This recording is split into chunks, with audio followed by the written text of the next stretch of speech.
young men for is the fact that one day you will just become invisible, bro. Like God. Peace to this creator. He did a really good job of articulating this point. And I just want to add to it is saying that we don't do a good job of preparing young people for this thing, and that they don't understand that when you're in your early teens and your 20s, like the Truman Show, you're the star of the show. Everything in life seems to be about you. It seems to revolve around you. And in a sense, it does. You can ask men and women, brothers who were the man in high school and college, the world revolves around them. Women, the same. These are the peak years of desirability. All these options, you're on a college campus, everybody likes you, everybody's vying for your attention, right? But something happens when you start getting to the tail end of your 20s and early 30s for both genders, right? As a man, here's what's gonna happen as brothers start getting in their mid 30s and early 40s. It all becomes about their families, or it all becomes about, if it's just them, it all becomes about this self-improvement journey. If a brother's not married at that time, it all becomes about why he needs to be in the gym, why he needs to get a certain amount of paper, because he's probably trying to get married. He wants to have a family because he's looking at the other side of the wall. He knows he's starting to get too old to be messing with chicks younger than him. So what's the objective of doing that? But he also starts to view his autonomy and his freedom in a certain lens, right? But what he starts to realize is nobody cares. Nobody cares about the struggle of a man at a certain point, because for what? You should be able to make it happen in regards to anything, right? The world is at your feet in their perspective, right? Now, the people who become all about family, if they do it wrong, they put their dreams to the side and they tell themselves the most noble thing is to sacrifice it all for their family, and that's the way they'll be remembered. And in a sense, I'm not knocking that, because that's what our fathers and our grandfathers did. But what you start realizing is, putting all your hopes and your dreams aside, you're going to end up resenting them because it's never going to be enough. That's not going to fulfill you. It's like Will Smith said, to anybody with a dreamer, everything comes second to the dream, regardless of how you say it. Now, on the other side of this, with women, ask any woman as they start to get older, as much as they hate the patriarchy, they become so conditioned to it that not getting the same things that they got when they were younger messes with them.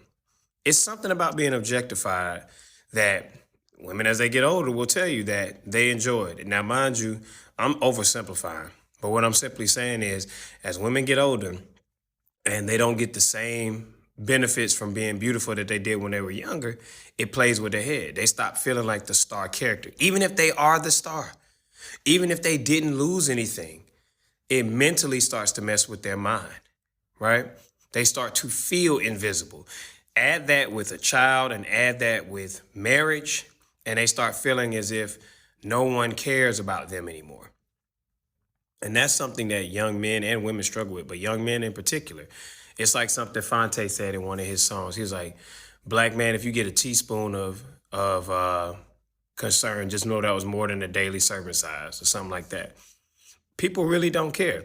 Your homies are going to be the only ones that really know what you sacrificed, what you did, what you came from to become who you were. That's just it. They're going to probably be the only ones that care. And if you don't work intentionally to maintain those communities, you're going to start seeing how lonely it gets. And you'll start seeing y'all operate in silos. Y'all text each other, check on each other every now and then. You're like, "Oh, I think he's doing good. I talked to him about a month ago." And you start realizing we all thugging in our own little caves. But it hits you like, dang, outside of them, who really cares? Your family. And the world, like you said, the world can only care if you do something that they feel like deserves attention. People disagree with it, but on To Pimp a Butterfly, there was a Tupac sample where he said, it's like after 30 years old, America take the soul out of a black man. It's true. When you under 30, you can be as wild as you want with what you say to a degree.